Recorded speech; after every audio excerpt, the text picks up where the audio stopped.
salarial, porque a inflação disparou no governo Bolsonaro e ela vai disparar cada vez mais, né, a partir de um processo que é inflacionário, pela, digamos assim, a incapacidade de um governo de ultradireita gerir as necessidades da população brasileira, porque se preocupa muito com as suas ideologias, digamos assim, estabelecidas pelas necessidades de estabelecer e estragar e esmagar as minorias, né? Mas nós estamos aqui para fazer esse debate. Então, é importante o ANDES, que representa os professores e as professoras do ensino superior das universidades brasileiras, estamos juntos com todos os outros setores do serviço público para fazermos essa construção. Então, esperamos que nessa live a gente possa esclarecer as necessidades não só econômicas dos servidores públicos, mas e também façamos a discussão da importância dos serviços públicos para a sociedade brasileira. E nesse momento, vale ressaltar exatamente esse momento, digamos assim, de esmaciamento da pandemia. Vivemos um momento, digamos assim, de uma certa flexibilização, mas que essa flexibilização se dá com muito cuidado, mas que esse cuidado só temos respaldo sobre esse cuidado porque existiu o SUS. Se o SUS não existisse, nós teríamos muito mais mortes do que as 660 mil pessoas, mil pessoas que morreram no Brasil. Então, é importante que a gente ressalte a importância do serviço público, exatamente em nós sairmos exatamente de uma pandemia com um número de mortes muito grande, mas que poderia ser muito maior. Então, isso representa, para todos nós que estamos aqui na defesa dos serviços públicos, façamos esse processo de construção e esse processo de diálogo com a sociedade, não apenas pensando no fator econômico, que é importante, e todos vocês da sociedade brasileira estão entendendo que não dá para dialogar, para conviver com o preço dos legumes, por exemplo, da cenoura por 14, 15 reais, a gasolina com 10 reais em alguns setores, e uma inflação, e uma carestia, e um desemprego muito grande, e isso reflete não só na classe trabalhadora, mas reflete nos serviços públicos, que tem que dar essa atenção a todos os setores. Então, nesse setor, a gente vai abrir essa plenária e eu passo a palavra para Fabiano, para que a gente possa dar uma contribuição para continuar os nossos trabalhos aqui. Perfeito, Amaury. Uma boa noite aí a todas e todos que nos acompanham. A gente está fazendo essa transmissão aí nos marcos de alguns processos muito importantes que estão acontecendo no nosso país, né? E, inclusive, as entidades que estão hoje presentes aqui, que vão hoje trazer aí as suas contribuições, que vão falar um pouco sobre esse tema aí, né, que, na verdade, se relaciona com a valorização dos serviços públicos.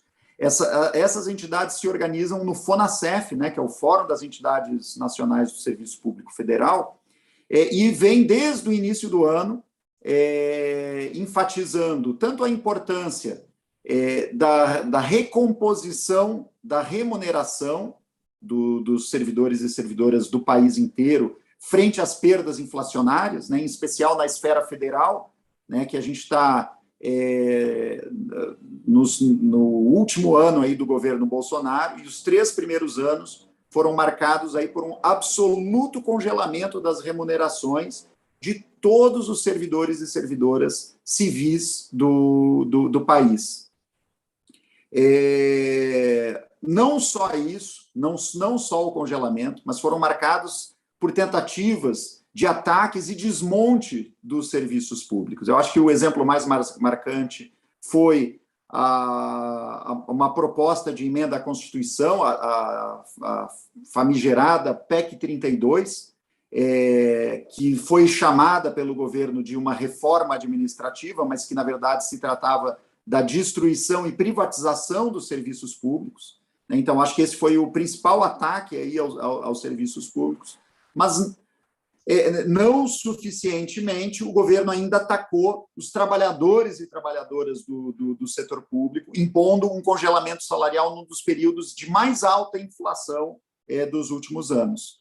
A proposta de emenda à Constituição aí, que carregava esse ataque aos serviços públicos, ela foi temporariamente derrotada por um processo de luta unificada de todo o funcionalismo. Foi um processo muito importante, porque enfrentou a pandemia, né?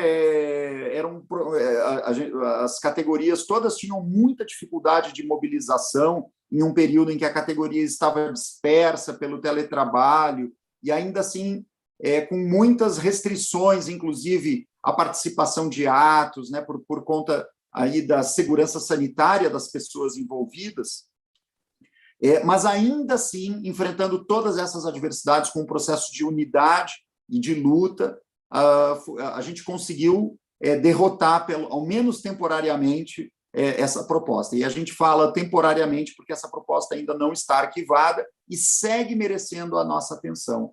E na esteira desse processo, né, o funcionalismo, a despeito do congelamento imposto pelo governo Bolsonaro, a gente recebe pela imprensa anúncios de que o governo pretendia dar reajuste apenas para algumas poucas categorias, as categorias policiais, que o próprio governo considera como suas bases eleitorais. E, de fato, né, como uma movimentação eleitoral, a gente até entende por que o governo quis se movimentar dessa forma, né? Se ele considera um determinado setor sua base eleitoral, não é a forma mais segura de se angariar votos, você impondo um congelamento e finalizando o seu governo como o único governo que não deu nenhum reajuste para aquela categoria. Então, a gente compreende a movimentação eleitoreira do governo, mas isso não quer dizer que a gente aceita, porque todos os servidores e servidoras merecem ser tratados com respeito.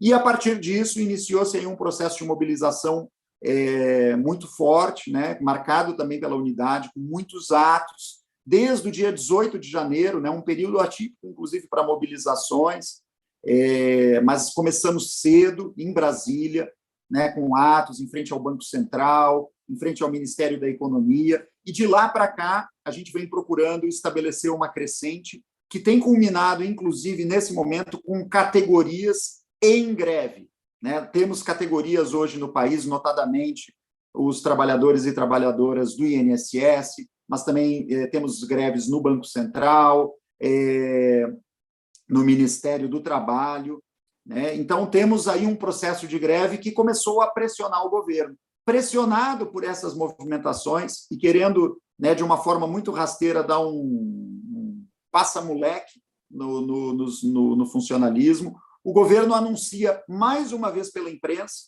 embora desde o início do ano, quando protocolamos a nossa pauta, a gente vem reivindicando um processo negocial, uma mesa de negociações, mas o governo vai lá e faz um anúncio pela imprensa, inclusive a imprensa dizendo assim, não, está confirmado, nós estávamos nessa reunião, né? A imprensa estava e nós, representantes dos servidores e das servidoras, não estávamos, porque não fomos chamados a participar de nenhum processo de negociação. E aí a gente recebe o anúncio de que o governo planeja dar 5% de reajuste linear para todo o funcionalismo. O reajuste linear é, sim, uma reivindicação do funcionalismo. Agora, as perdas, só nos 3 anos, de 2019, 2020 e 2021, medidas pelo IPCA, acumulam 19,99%. Então, na prática, essa proposta afrontosa do governo é nos impor só em relação àquele período, não estamos nem falando desse ano, né, que ainda já tem, por exemplo, 3,2% nos 3 primeiros meses, nos impor uma perda de transformar aquela perda acumulada de 19,99% e consolidar aquilo num reajuste de 5%, que, obviamente, não cobre e daí consolida uma perda para o funcionalismo. Então, a proposta do governo, ela, na verdade, frente às perdas inflacionárias, ela trata-se de uma proposta de redução salarial, né? E uma proposta anunciada pela imprensa, uma proposta desrespeitosa na forma como foi trazida ao funcionalismo, com a imprensa nos ligando para que nós comentássemos a esse respeito, e sem nenhum, em momento algum, o governo nos chamar de forma respeitosa, inclusive com um olhar em relação às categorias que estão em luta nesse momento, né? E aí vem esse anúncio, e é por isso que a gente precisa fazer a discussão frente à nossa posição. E o FONASEF, ato contínuo, se reuniu e concluiu que, primeiro, que nós sequer temos informações suficientes, então os processos de greve e das greves ainda em construção, né, permanecem, ou seja, permanece a mobilização dos servidores, né, porque nós não temos informações a respeito desse projeto aí, dessa proposta do governo. O governo não nos apresentou proposta alguma, ele ventilou na imprensa, mas não apresentou ao funcionalismo proposta alguma. A gente entende que os 5% eles são absolutamente insuficientes frente às perdas, mas, principalmente, a gente entende que há espaço, tanto em termos de recursos, né, precisa, claro, alterar o orçamento, né, para permitir o uso desses recursos, mas há recursos, há espaço, inclusive, nas legislações restritivas, né, a lei de responsabilidade fiscal, a lei, a própria emenda constitucional 95, que é uma aberração, mas mesmo dentro dos marcos da emenda constitucional 95, há espaço, né, para a concessão de um reajuste em um nível mais adequado. Então, essa é mais ou menos o nosso acúmulo de discussão, e, inclusive, eu vou passar aí a palavra para o companheiro Paulo Lindsay, que está aí conosco, né, e ele é do ACBGE, e é um companheiro que sempre tem muitas informações justamente a respeito dos limites, né, daquilo que é possível do ponto de vista orçamentário. Então, ele vai trazer aí um pouco essas informações para a gente, para contribuir aqui com a nossa discussão. Boa noite a todos e todas, boa noite ao Fabiano, ao Mauri e a todos os presentes, tanto aqui na live como nas redes sociais. Meu nome é Paulo Lindsay, eu sou diretor da Executiva Nacional da CBGE, que é o Sindicato dos Servidores de BGE. Como foi colocado pelos companheiros aí, nós estamos vivendo um momento muito difícil de aglutinar forças, né, de resistência contra um projeto fascista que está instalado no Brasil, mas o momento ele é necessário que nós possamos aglutinar as categorias, né, em torno desse movimento de resistência, para defender não só a questão salarial, como foi colocado pelos companheiros, mas também sobre o ataque ao projeto que avança de Estado mínimo, né? Nós estamos aí vendo que tanto a PEC como as posições do governo, né, as decisões do governo, vêm no sentido de cada vez mais diminuir as possibilidades de concursos públicos na maior parte das carreiras. Isso significará que os aposentados terão muita dificuldade, porque muitas pessoas imaginam que têm direito adquirido, e o direito adquirido ele está sustentado nos concursos, né, na própria carreira, no mesmo regime, né, e o governo aponta para a criação de novos tipos de admissões no serviço público, principalmente como foi falado aí pela PEC 32, né, que possibilita a contratação temporária e praticamente a privatização dos serviços públicos, né? E isso é um avanço muito nefasto para a sociedade, para os servidores e para o serviço público, porque o trabalho temporário hoje ele é regido pela Lei 8745, né, de 93, né, uma lei ordinária. E o que eles estão propondo é colocar na Constituição a possibilidade do aumento do trabalho temporário nos serviços públicos. O IBGE, o órgão ao qual eu trabalho, é um exemplo bastante ruim desse tipo de gestão. Hoje nós estamos em torno de 10 mil trabalhadores no IBGE e quase 7 mil, 6 mil e poucos trabalhadores são temporários, né? O IBGE, sem concurso público, está perdendo a memória institucional, porque não tem concurso público. Dos 4 mil que restam ainda na casa do regime jurídico único, 30% tem abono de permanência.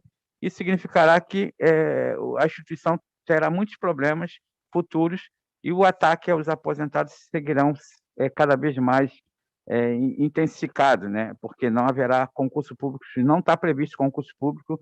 Na última reunião que nós tivemos com a direção do IBGE, nem foi cogitado o concurso público, né? E falando de uma forma geral, nos serviços públicos, o governo ele se contradiz, os seus argumentos são falaciosos, porque na LOA, na Lei Orçamentária de 2022, o governo aprovou para o pagamento do serviço da dívida 56% do orçamento geral da União, uma previsão. Isso eu estou falando de 2 trilhões e 472 bilhões.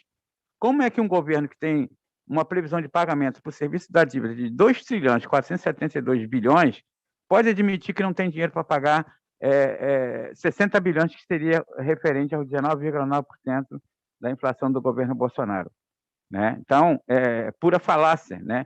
Porque se essa previsão de pagamento for efetivada, concretizar, por exemplo, nós estamos falando aqui de mais de 6 bilhões por dia para os banqueiros.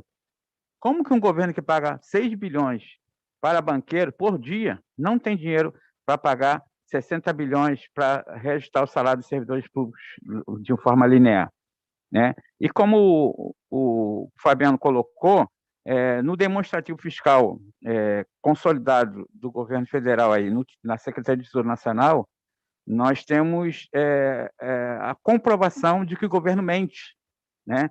Porque a legislação legal que está hoje valendo, né, que tem no país hoje como base, né, desse investimento, desse pagamento legal para os servidores públicos, a despesa de pessoal, chama-se Lei de Responsabilidade Fiscal.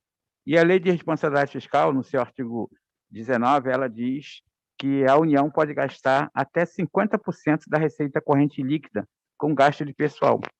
E, consolidado a receita corrente líquida de 2021, o governo teve uma receita corrente líquida de 1 trilhão e 62 bilhões. Se nós fizermos 50% disso, nós estamos falando de 531 bilhões. E, nesse mesmo período, o governo gastou pouco mais de 290 bilhões. Né? Então, se a gente diminuir dos 531 bilhões, 290 bilhões, nós estamos falando aqui de uma margem de manobra para registrar salário de servidores de mais de 241 bilhões. Né? Porque os 290 bilhões representou pouco mais de 27% da receita corrente líquida. E a margem máxima de gasto seria 50%. Né? Mesmo se a gente pegar o pior cenário, que seria o cenário de alerta, que seria 45% da receita corrente líquida, a gente ainda teria uma margem a mais para gastar com o pessoal em torno de 180 bilhões. Então, os números oficiais do governo, na Secretaria de Tesouro Nacional, comprovam que o problema do governo não é de dinheiro. Além disso, o governo tem mais de 4 trilhões no caixa. Né? Só na reserva, na conta única do Tesouro, ele tem 1 trilhão e 600. Né? 1 trilhão e 600. Tem mais quase 2 trilhões na reserva internacionais, 357 bilhões de dólares. E ainda tem aquelas chamadas operações compromissadas aí, que é mais ou menos 1 trilhão. Então, somando essas três fontes, ele tem 4,7 trilhões. O argumento de que falta dinheiro, ele não é verdadeiro, é uma falácia, porque o problema que está acontecendo no Brasil hoje é o ataque aos serviços públicos, principalmente a partir da emenda do teto, a emenda 95, né, a emenda constitucional 95, que limitou o orçamento primário, né, onde está verdadeiramente o Estado Social brasileiro, ao IPCA do ano anterior, e libera de vez o pagamento para a dívida pública. E por isso que cada ano que passa, eles vão aumentando o pagamento para a dívida pública, porque não tem limite nem dotação orçamentária. Né? Se você fizer algum projeto para a educação, para a saúde, com gasto, até mesmo de pessoal, eles vão perguntar de onde tem a dotação orçamentária. Se não tiver a dotação orçamentária, você não pode fazer esse gasto, mas a dívida pública não tem esse limite. Então, diante de todos esses ataques que estão acontecendo, que não só o ataque financeiro, mas também o ataque ao projeto do Estado brasileiro, porque se a gente não reagir, nós daqui a pouco viveremos o mesmo cenário que aconteceu na década de 70, quando o governo separou os servidores em 2 grupos e criou lá aquela que todo mundo vai lembrar, que é as carreiras do plano de carreiras e cargos da década de 70, chamado PCC. e grande parte dos servidores, a maior parte dos servidores foram para a CLT, né? E agora, com esses avanços, né, de elos importantes que eles estão fazendo, como a colocação, né, a centralização do atendimento dos servidores públicos no INSS, né, passos importantes que eles dão para esse estado mínimo, né, sem concurso, e voltando àquele estado loteado da década de 70. Então, diante de tudo isso, é necessário, a gente sabe que tem setores que estão com limitações, como é o caso do IBGE, para fazer uma movimentação de greve, mas é necessário que, pelo menos, nesse momento, os servidores passem a ter o entendimento de que a sua participação em todos os movimentos de rua e todos os movimentos, mesmo aqueles que são virtuais, é necessário para que a gente possa aglutinar cada vez mais forças de resistência contra esse projeto nefasto que está instalado no Brasil pelo governo Bolsonaro, né? Então, é importante essa visão. A gente tem aí alguns setores que estão em greve, como foi falado, né? Esses setores continuarão sendo atacados, né, com desconto de pontos aí, desconto do salário, mas os companheiros estão resistindo, e nós, outros servidores que não entramos em greve ainda, precisamos colocar essa possibilidade, né, como a paralisação no dia 28, em evidência e concretizar tudo isso, porque o problema do Brasil não é falta de dinheiro. Esse argumento de falta de dinheiro é um argumento falacioso, né? Porque o problema do Brasil é que o dinheiro que é arrecadado, ele é destinado para o setor financeiro. Tanto é que Paulo Guedes tem falado na mídia o recorde de arrecadação, como foi o caso de 2021, de mais de 1,8 trilhão. Como que o governo vem batendo recordes e recordes de arrecadação, pode argumentar que não tem dinheiro para financiar, para, na realidade, remunerar os servidores públicos, né? A última coisa é que com aquele limite da Lei de Responsabilidade Fiscal de 531 bilhões, diminuído o gasto que foi feito, 290 bilhões, nós teremos aí, como eu falei, 241 bilhões. 241 bilhões, se você dividir por 60 bilhões, nós teríamos a possibilidade de ter um reajuste de 76% em janeiro de 2022, porque esses dados foram consolidados agora, mas eles são referentes a dezembro, de janeiro a dezembro de 2021. Então, é necessário que, nesse momento, os trabalhadores, aqui no Rio de Janeiro, eu moro no Rio de Janeiro, nós vamos haver agora às 18 horas uma plenária dos servidores públicos aqui do Rio de Janeiro, para que a gente possa, a partir daí, João Vitor, a partir daí, aumentar as nossas mobilizações e levar os trabalhadores cada vez mais à possibilidade de resistência contra todo esse projeto, tá? Estamos juntos, né? E vamos caminhando aí na nossa live, no nosso debate, para que a gente possa cada vez mais avançar nessa resistência. Um abraço. Obrigado, Paulo. Muito boa fala, uma fala que esclarece para todo mundo a necessidade que nós temos no serviço público, né? E estamos aqui continuando. Fabiano, estou passando aí para você, para que a gente toque para frente essa live, para que a gente possa esclarecer a sociedade sobre as nossas necessidades e sobre a nossa construção do processo de luta em defesa do serviço público. Perfeito, Amaury. E como a gente já colocou antes, né, essa aqui é uma atividade do FONASEF, né, do Fórum das Entidades Nacionais aí do Serviço Público Federal, e como tal nós estamos com a representação de várias entidades. Uma das pessoas que vai nos falar agora é o Davi Lobão, representando o SINASEF Nacional, né, que é uma das entidades aí que tem estado muito presente nas nossas lutas, e está muito à frente aí dos nossos processos aí de construção. Então, vamos ouvir aí o Davi Lobão, do SINASEF Nacional. Olá, Fabiano. Olá a todos, olá a todas. Queria agradecer aos companheiros que me permitiram falar primeiro, a companheira Ana, obrigado. Eu estou tendo outro compromisso hoje à noite, então, infelizmente, vou ter que sair, mas eu acho que quero colocar uma coisa muito importante. Nós estamos aqui para quê? Para conversar com as nossas bases sobre os 5%. Companheiros, esse governo Bolsonaro continua mantendo uma relação das mais antidemocráticas que possa existir contra as entidades sindicais. O governo Bolsonaro tem dito reiteradamente que não negocia com o sindicato, que não convoca o sindicato para conversar, que pode até receber a gente se a gente pedir uma audiência, mas não é para negociar. A questão fundamental de uma sociedade capitalista, de explorados e exploradores, é sentar na mesa e negociar. Nem isso ele faz, numa sociedade ruim como essa. É inadmissível aceitar isso. Então, 5% existe como proposta? Não, não existe. Ah, mas ontem anunciou que vai botar R$400 a mais, além dos 5%, no nosso auxílio alimentação. Cadê isso no papel? Está escrito. Cadê a proposta? Fabiano, é bom lembrar aqui que nós pedimos mais uma vez, solicitamos mais uma vez, audiência para o dia 28. Então, nós vamos querer ser recebidos. Então, prepara essa proposta por escrito, coloca no papel, entrega a gente. Porque, olha bem, pessoal, se ela vier para a gente, nós somos obrigados a discutir nas nossas bases e dar uma resposta. Aceitamos, não aceitamos, queremos mais, isso aqui é pouco. Mas nós seremos obrigados a discutir.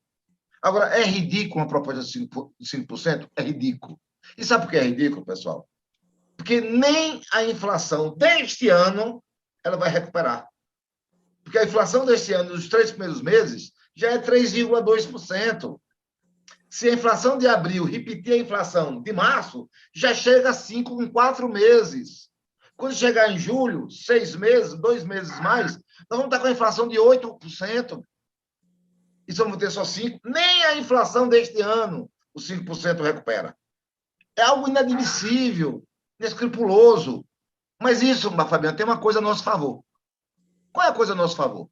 O governo dizia o tempo todo que não podia dar aumento. Ah, pode, está aí. Olha ele falando de dar 5%. Pode. E nós dizíamos desde o começo, pode. Vocês não têm disposição de dar, mas poder pode.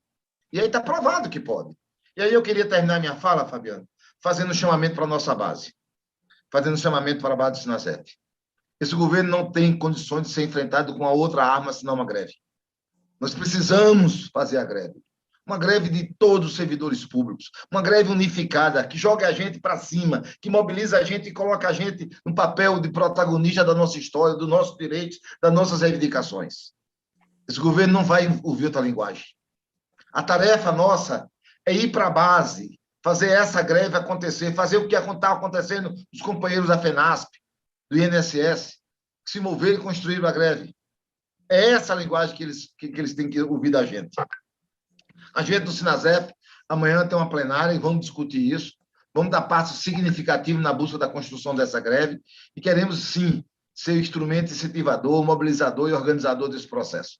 O Sinasep está disposto a construir esse caminho e mobilizar junto com os companheiros, no sentido de fazer uma greve que bota o governo na mesa, que negocie conosco e que a gente possa ter as nossas reivindicações atendidas. Olha bem, no ano passado, 2021, no ano retrasado, 2020, no primeiro ano do governo Bolsonaro, 2019, ele não disse nada sobre aumento, né? Na grande imprensa, né? Congelou o nosso salário e pronto.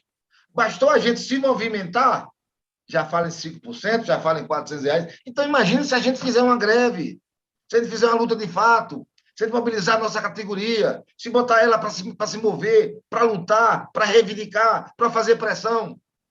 Companheiros, está em nossas mãos. E nós podemos escrever a nossa história com um bom toque de coragem, com um bom toque de ousadia. O medo não pode parar a nossa ousadia de querer ganhar. Então, vamos para a luta, companheiro, vamos fazer uma boa greve, vamos fazer uma grande mobilização, vamos fazer uma grande luta. 5% é uma verdadeira desmoralização para a gente. É um afronto para a gente. 5% não dá para sequer dizer que nós, trabalhadores, vamos sair do sufoco de 5 anos de congelamento e de uma inflação que chega a 2 dígitos em menos de 6 meses. Então, companheiros, estamos juntos, vamos construir essa luta juntos, que nós merecemos, nós somos servidores públicos que construímos aquele serviço público de qualidade que o povo brasileiro conhece. Vamos junto, pessoal. Um abraço a todos e todas.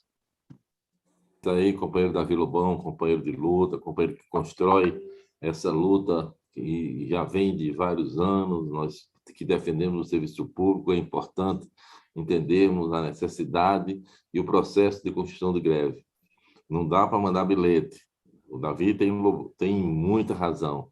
Ninguém faz luta mandando bilhete, mandando recado, dizendo nós estamos insatisfeitos, seu governo, seja qual lá seja o governo, Bolsonaro ou qualquer outro que seja. Não dá para mandar bilhete.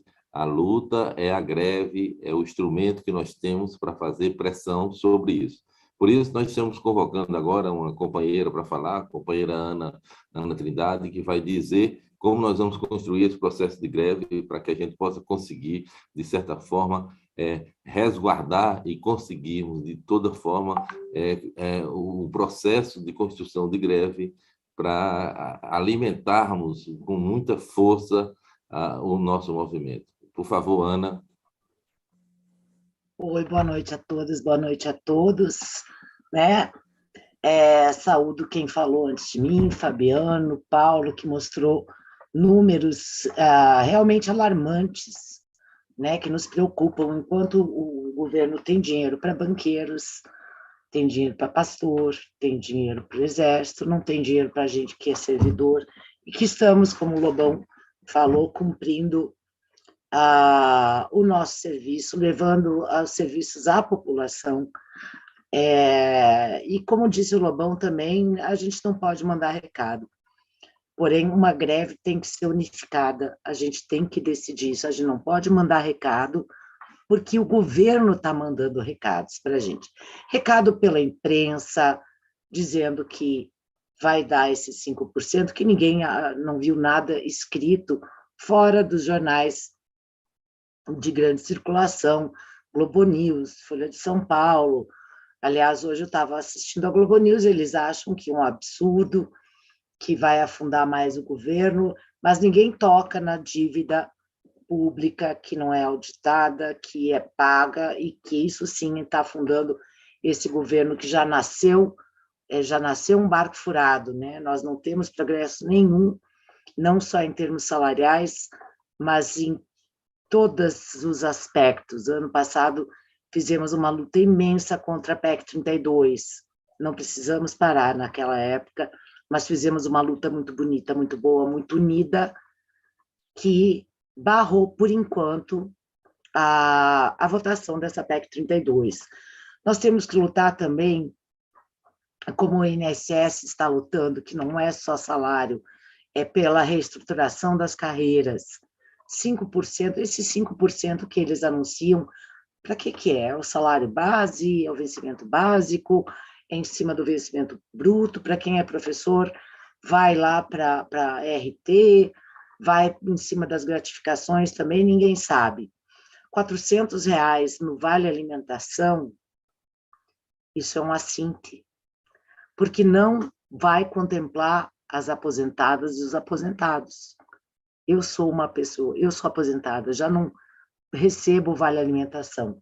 Então, vai aumentar a disparidade entre os aposentados e aí os servidores da ativa. Então, mas são acenos, são recados que o governo passa em ano eleitoral, são manobras eleitoreiras, a gente sabe disso. Entrou no projeto da LOA de 2023, destinação de 12 bilhões e pouco para aumento, para reajuste no ano que vem. Mas isso também a gente não sabe, a gente tem que lutar por isso. Agora sim é momento de nós fincarmos o pé e dizermos, nós queremos a reposição deste ano e queremos o serviço público na LOA do ano que vem, seja quem for o presidente ou a presidenta que vai administrar esse dinheiro ano que vem. Porque se a gente não fincar o pé agora, eles vão dizer, vocês querem aumento? Por quê? Vocês nem pediram? Então, é a hora da gente parar, seja por greve determinada por assembleias específicas, seja por paralisações. Aqui no Paraná, nós vamos paralisar dia 29 e não dia 28, porque dia 29 é uma data histórica, principalmente para os docentes do Paraná, né? Quem não lembra, nós apanhamos covardemente do governador da época, que era o Beto Richa, mas nós vamos paralisar. E uma das pautas é essa. Então, nós temos reestruturação de salário, valorização do servidor. Esse ano, 5% não faz cócega, gente. Não faz cócega, né? Um botijão de gás está custando 12% de um salário mínimo. Então, como é que eu vou aceitar esses 5%? Não dá. R$400 no Vale Alimentação não vai atingir as aposentadas, os aposentados, que gastam muito mais em remédios, em saúde, porque já passaram uma vida inteira contribuindo. Temos que lutar pela extinção da contribuição do INSS dos aposentados e das aposentadas também. Nós temos que pegar e reafirmar todas as servidoras, todos os servidores têm que ter sua aposentadoria gerida pelo mesmo órgão. Agora eles nos separam, alguns vão para o INSS, os da administração indireta, alguns ficam com um órgão próprio gerindo, né, a aposentadoria. Então, são tantas lutas, mas eu acho que o motivo de paralisar agora, como falou o Amaury, é isso, é lutar, dizer 5% não vai adiantar, porque quem vai a mercado, quem precisa se alimentar fora, ou mesmo que faça comida em casa, sabe que o salário não está dando mais. E é isso, e uma boa luta para nós, né? Obrigada pelo espaço que abrem aqui. Eu sou Ana Maria Trindade, do PROIFES. Um abraço, uma boa noite e uma boa live para todos nós. É isso aí, Ana. Na verdade, esse espaço aqui é nosso, é o espaço do FONASEF, é o espaço do nosso fórum, das entidades que constroem de forma unificada por entender que a nossa luta unificada sempre é mais forte, né? Por isso que a gente está hoje aqui reforçando esse espaço, mostrando a unidade aqui das entidades e deixando claro, né, de uma forma muito transparente, qual é a nossa posição unificada do funcionalismo federal, né, das entidades que se organizam no FONASEF, em relação a essa questão da necessidade do nosso reajuste e da forma do que representa esse anúncio, né, por né, bilhete aí, desses 5%. E aí agora nós vamos escutar o Geraldo Paes Pessoa, né, que ele é do Sind Receita. Está aí conosco, Geraldo? Consegue falar agora? Consigo sim, tá? Então, agradeço ao Sind Fazenda, queria falar antes de mim, né? Como eu estou coordenando uma outra atividade, eu preciso falar um pouquinho antes, aí eu gosto de registrar meu agradecimento aos companheiros do Sind Fazenda, tá? Claro, a gente respeita todas as categorias, né? Nós sabemos que cada categoria tem pautas específicas, porque tem natureza de trabalho, às vezes, um pouco diferente, tá? Mas todos são servidores públicos, e o governo aposta na nossa falta de unidade. Falta de unidade, que é uma falácia, porque quando a gente quer, a gente trabalha junto. Foi assim na reforma administrativa, foi um belo enfrentamento em outras pautas que a gente tem levado nesses últimos anos, tá? Mas um fator de unificação das categorias seria que a gente tivesse um ato normativo que obrigasse o governo de plantão a sentar com todos os servidores públicos em uma mesa de negociação. Hoje a gente fica refém de governos arbitrários. Esse 5% ele não foi requerido ou pedido pelos servidores. Esse 5% foi uma proposta unilateral para tentar amenizar uma mobilização que começa a ter força, tá? A gente sabe que as coisas são numa crescente, né? Então a gente sempre faz um apelo aos servidores públicos que se reúnam em assembleias, que discutam, que construam um acúmulo e que pressionem suas direções sindicais para levá-los para o caminho da unidade. Porque nós, servidores públicos, somos também uma categoria de trabalhadores. Então, quando o governo sinaliza com 5%, quando o governo sinaliza só de reajuste do Vale Alimentação para não estender para os aposentados, ele ofende os trabalhadores, tá? E quando ele sequer promove uma mesa de negociação onde chama todas as categorias, ele também ofende os trabalhadores. É claro, obstáculos jurídicos, técnicos, existem muitos. Tem a PEC do fim do mundo, aquela do teto dos gastos, tem aquelas emendas constitucionais do ano passado, ou seja, tem a lei de responsabilidade fiscal, tem também a lei eleitoral, porque quando se quer, se constrói obstáculos jurídicos. Mas quando se tem vontade política de atender com justiça os trabalhadores, também se remove esses obstáculos jurídicos. Então, a questão é vontade política, porque recurso existe, sempre existiu, e aí nós temos que trabalhar para revogar todo esse entulho autoritário, em especial a PEC do teto dos gastos, que tanto prejudica não só nós, servidores públicos, mas todos os trabalhadores.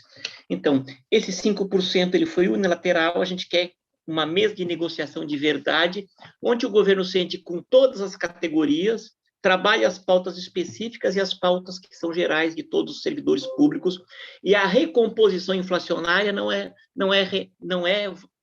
aumento, por favor. Recompor a inflação é impedir que o trabalhador tenha problemas para manter sua família e possa trabalhar descansado. É direito de todos, é direito fundamental.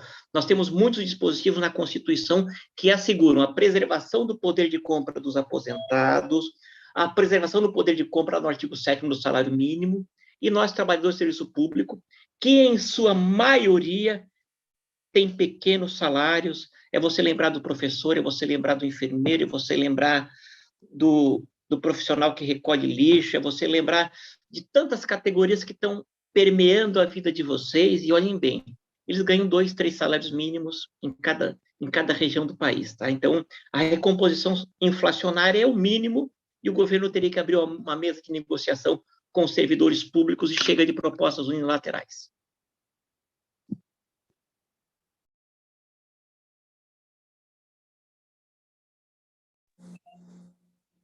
Valeu, Geraldo. Muito boa aí a participação. A Irismar, do Sim de Fazenda, que está aqui conosco, consegue falar agora? Que acho que seria um momento bem importante aí também para a manifestação aí da... Pode ser daqui a pouco? Tá. Pode ser. Nós, na verdade, só falta você aqui, do pessoal que está presente aqui na nossa atividade. Seria bem importante a sua manifestação aí. Bem, nosso sindicato tem trabalhado no sentido de conscientizar os nossos filiados quanto à necessidade dessa luta e de não parar a luta nesse momento, né? Com essa bandeirinha que colocaram, que nem oficial né? Dos 5%. A gente está planejando participar de todas as manifestações da semana que vem, e levar um maior número de pessoas para elas, né? No que consta para nós, nenhuma das assembleias regionais optou pela paralisação, mas a gente está fazendo o possível para, pelo menos, participar de alguma forma, né? E estamos juntos, né? Nessa luta, no que for possível ajudar, e participar da melhor forma possível, mesmo que a gente não tenha conseguido convencer os filiados quanto à paralisação. Perfeito, Irismar. Até para colocar aqui, a gente sabe que, na verdade, toda a greve e a construção é um processo, né, e a gente sabe que as entidades do FONASEF, de forma conjunta, articulada e unificada, estão nesse processo, né? Não é um processo que se dá de forma instantânea.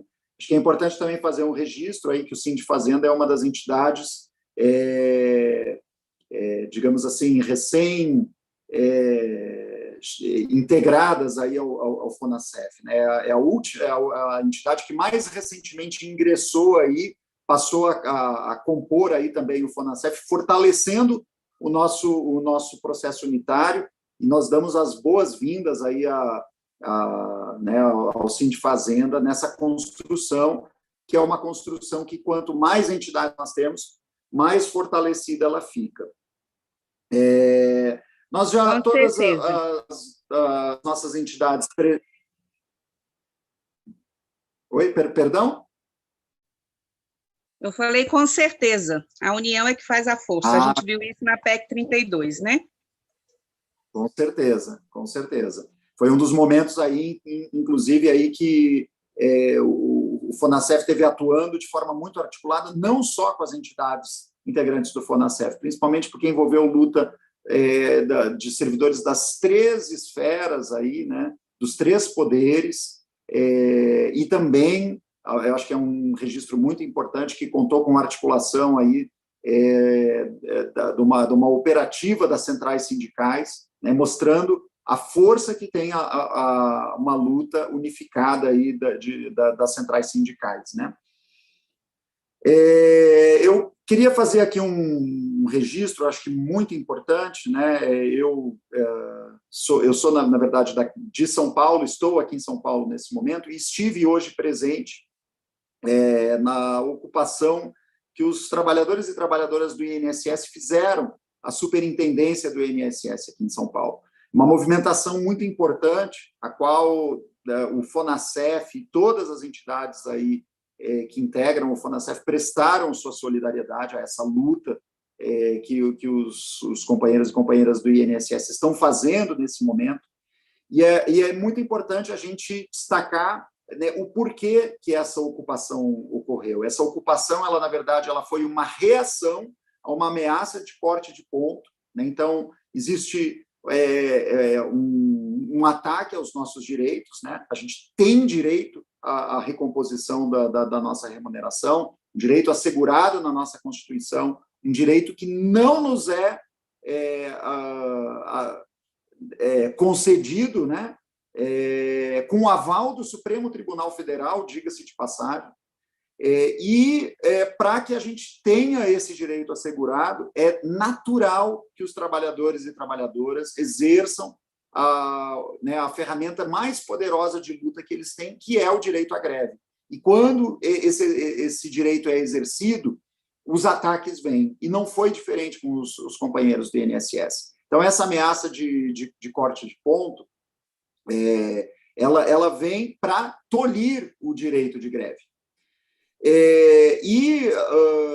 Então, foi uma reação a essa questão, a ocupação da superintendência, e aí, num processo judicial, foi determinado a reintegração de posse, né? Então, a desocupação do prédio pelos trabalhadores e pelas trabalhadoras. Então, mais uma vez, os direitos sendo atacados, e, inclusive, determinando bloqueio de recursos da entidade por conta de uma multa que sequer sabia se seria necessário ser aplicada. Mas, aplicando ou não, os recursos foram bloqueados, né, por parte da entidade, houve determinação de bloqueio desses recursos. Então, a gente vê como o sistema ele se fecha para atacar a mobilização dos trabalhadores e trabalhadoras. E, ainda assim, os companheiros e companheiras resistem, seguem no processo de greve, têm toda a nossa solidariedade e, mais além, a gente entende que a gente precisa fortalecer esse movimento dos companheiros e companheiras do INSS. Então, as entidades, elas, né, têm os seus processos, né, têm a sua forma de construção, muitas das nossas categorias enfrentam o teletrabalho, mas a gente entende que a gente precisa fortalecer esse movimento de greve, porque foi a movimentação em torno de um movimento paredista que arrancou esses 5% do governo, porque a intenção do governo era clara, era não nos dar nada. Se hoje ele fala em 5%, ele fala porque ele está incomodado com a greve. E se a greve dos companheiros e companheiras do INSS incomoda o governo, a greve do conjunto do funcionalismo vai incomodar muito mais. Então, segue sendo a nossa tarefa a gente construir esse movimento, fortalecer a movimentação das categorias que já estão em greve e construir uma forte greve nacional do funcionalismo. E aí eu passo aí para o Amaury para fazer aí o fechamento aí da nossa atividade. Então, Fabiana, é E importantíssimo que a gente faça esse debate e para que a gente possa dialogar com a sociedade a importância do serviço público. O serviço público, ele é uma coisa que não nasce de nada, do nada. Ele nasce exatamente da concepção de Estado que se tem da res pública. Você tem que criar funcionários que dê atenção à sociedade. Então, é importante que a gente compreenda, por exemplo, né, os processos que apareceram desde as relações capital-trabalho, quando você não tinha determinação da quantidade de horas que o trabalhador tinha que fazer em relação exatamente ao próprio patrão, e essas coisas elas foram sendo estabelecidas, e todas elas são conquistas dos trabalhadores da sua organização. Ou seja, nem sempre estava estabelecido que 8 horas era exatamente o período que um trabalhador tinha que fazer para cumprir a sua jornada de trabalho. Então, isso ele se estabelece não só para o serviço público, mas como para toda a classe trabalhadora. Nem sempre se foi estabelecido que um trabalhador que trabalhava 40, 50 anos teria a sua aposentadoria. Então, isso são conquistas que foram construídas a partir da compreensão da necessidade que os trabalhadores tinham que fazer. Então, é importante que a gente compreenda a necessidade do serviço público. O serviço público ele tem uma importância fundamental no atendimento e na divisão dos recursos que são arrecadados pelo poder público. E esse debate é um debate que a gente precisa, a todo instante, estar fazendo. Por que o Estado arrecada impostos? Por que o Estado cobra dos trabalhadores uma certa quantia para a sua arrecadação? E como é que vai se gastar esse dinheiro? Então, esse é um patamar do qual nós precisamos discutir e dialogar com a sociedade para que ela compreenda por que é que ela toma a vacina da Covid sem pagar nada. E não é sem pagar nada, porque ela paga com o suor do seu trabalho. Toda a arrecadação que se estabelece no governo, em qualquer que seja o governo, na Europa, no Brasil, no suposto Estados Unidos, que as pessoas falam muito, ela vem exatamente dos trabalhadores.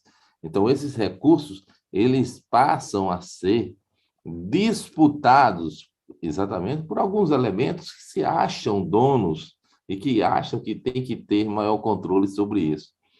E a gente tem uma compreensão diferente, né? A gente tem uma compreensão diferente. Os serviços públicos passam por um processo diferenciado exatamente antes da Constituição, e é preciso que a gente fale isso. Como é que você acessava o serviço público? Era por indicação.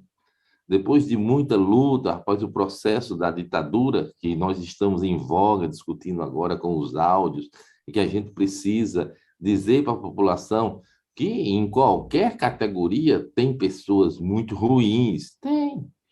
Os militares precisam entender que a categoria, a parte ruim, torturou. Mas quem não defende tortura precisa dizer, eu sou contra a tortura. Os militares que são contra a tortura, eles precisam dizer que são contra a tortura. Eles não precisam defender quem fez a tortura. Esse é um aspecto importante nesse processo de discussão. Então, a sociedade brasileira precisa entender, e essa compreensão de como nós construímos o Estado brasileiro, como nós construímos o Estado social brasileiro, que passa por um processo muito ruim na sua história, que vem de uma escravidão, de exploração do povo negro, mas que nós precisamos avançar. E avançamos em vários aspectos, né? Agora, é necessário que a gente compreenda que um dos aspectos que garante a falta de preconceito contra o homossexualismo, né? Contra o preconceito homossexual, contra os negros, qualquer que seja o preconceito, está estabelecido na Constituição, e os serviços públicos garantem esse tipo de relação que nós podemos construir. Mas por que se faz isso? Porque até antes da Constituição, os servidores públicos não tinham o direito, né? O direito de dizer assim, eu quero servidor público, porque haveria uma indicação. Então, depois da Constituição, apareceu o concurso público. E isso é que diferencia os trabalhadores do setor privado do serviço público. Nós temos a garantia de fazer o concurso público para garantir que prestamos o serviço à sociedade, e alguns aspectos e garantias que nós temos ao exemplificarmos, por exemplo, a estabilidade não pertence ao servidor público. A estabilidade pertence à sociedade. O servidor público tem estabilidade porque para garantir que ele vai servir a sociedade e não vai obedecer ao gerente de plantão. É isso que nós temos que dialogar com todos esses aspectos que estamos isso. Então, nós não podemos sucumbir salarialmente, né? Para que o serviço público passe a deixar de existir. E esta é uma, digamos assim, uma estratégia usada a fazer com todos os serviços públicos, que ele funcione mal, para que a sociedade olhe para ele como uma coisa ruim. E esse não é um aspecto. E nós temos o maior exemplo. Estamos saindo de uma pandemia e que vamos dar exemplo a todo o planeta. Sem o SUS, o Brasil não teria esta quantidade, que é muito, e culpa do Bolsonaro, 660 mil pessoas mortas. Sem o SUS, nós teríamos 6 milhões, 60 milhões de mortes. E o serviço público exemplifica com a sua pesquisa, com o funcionamento do SUS, para que nós saímos dessa pandemia, não dizendo que é pouco, porque é muito, 660 mil pessoas mortas, é muita gente morta. Mas o SUS deu exemplo do que significa a importância do serviço público para a sociedade brasileira. E aí, tire como exemplo o SUS e passe para a educação. Sem a educação de entender a necessidade de compreensão do que significa a vacina, as prevenções, o distanciamento social, as precauções que nós estamos tendo, e isso vem da educação. Isso não vem do negacionismo. Então, todos nós que estamos aqui, nós temos um papel importante. Todos nós fizemos concurso público, todos nós estamos tentando garantir um serviço de qualidade à sociedade brasileira, e esse diálogo que nós queremos ter com a sociedade. Nós estamos solicitando um reajuste salarial, e não é um aumento salarial, porque a inflação ela é uma coisa que é um processo que aparece todos os dias, né? Ninguém vai poder comparar quem gosta de comer cenoura a R$15 o quilo. Então, nós precisamos sobreviver como toda a classe trabalhadora. É claro que temos diferenciação entre a classe trabalhadora do geral, mas nós estamos aqui para garantir o Estado social, e o Estado social que garanta algumas necessidades da maioria da população. Então, por isso, nós estamos aqui no FONASEF construindo esse processo de unidade e solicitando que esta unidade seja dialogada com a sociedade e com todas as entidades para que a gente possa, de certa forma, seja esse governo ou seja o próximo governo, estarmos num processo de unidade muito forte para que a gente possa reagir e garantir que todos os brasileiros e brasileiras tenham um serviço público de qualidade.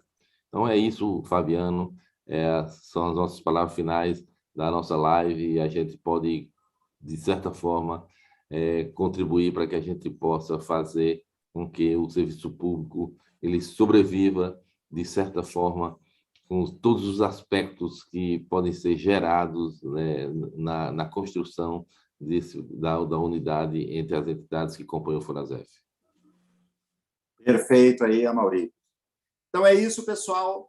Trouxemos aqui, então, a nossa discussão, né, mostrando toda a unidade que nós temos aqui no FONASEF. A gente quer também agradecer o apoio da Frente Parlamentar Mista do Serviço Público, né, que tem estado aí sempre junto com a gente em vários processos de luta, da PEC 32, e agora também na discussão do reajuste salarial, e a todos os parlamentares que integram a frente, né, junto com muitas das nossas entidades, inclusive do FONASEF. Acho que é importante registrar também que a nossa atividade de hoje aqui, ela foi retransmitida por várias das entidades que integram o FONASEF e entidades de base também, né? Porque o FONASEF ele integra as entidades nacionais e as entidades de base, aí aqueles, né, os sindicatos, as seções sindicais, também estão envolvidas aí nesse processo de construção. Isso mostra a força da nossa unidade. Vamos seguir firmes aí, né, seguindo em frente nessa luta, porque a gente já mostrou que a nossa unidade, a nossa luta conjunta já surtiu efeitos, agora nós precisamos potencializar esses efeitos com a intensificação aí da nossa luta. Então é isso, encerramos aqui a nossa atividade, deixamos a saudação, né, de todas as entidades que se manifestaram aqui. Não foram todas as entidades do FONASEF, é importante registrar, temos muito mais entidades, mas muitas delas estão, inclusive, envolvidas em atividades de construção desse processo de mobilização. Então, as entidades que tiveram a oportunidade de estar presente hoje aqui, se manifestar, trouxeram uma amostra do que é o nosso processo de unidade, mas ele é para muito mais do que uma mera transmissão ao vivo, né? Ele é um processo de luta vivo e que a gente, inclusive, consegue observar ele hoje. Inclusive, quem ligar hoje o noticiário vai ter notícias aí dos processos de luta e do funcionalismo. Então, é isso, vamos juntos e vamos até a nossa vitória. Uma boa noite a todas e todos e obrigado a todos e todas que nos acompanharam. Boa noite, vamos continuar na luta, né, companheiros e companheiras? É isso aí, Ana.